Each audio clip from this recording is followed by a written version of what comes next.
Nakakabilib yung lakas si kuya, hindi bumagsak. Sir Manny, sanjap lang dito. Nagpasalamat pa talaga siya.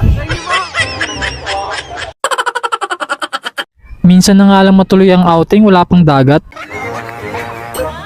Naka-ready pa naman si Bunso, nakasalbabida na habang naglalakad.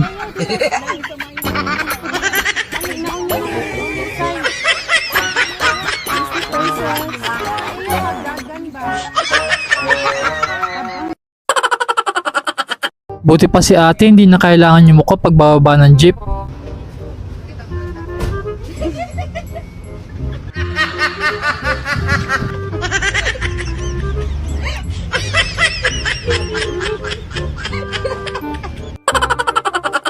Yung ikaw madalas utusan kasi wala ka pang ambag.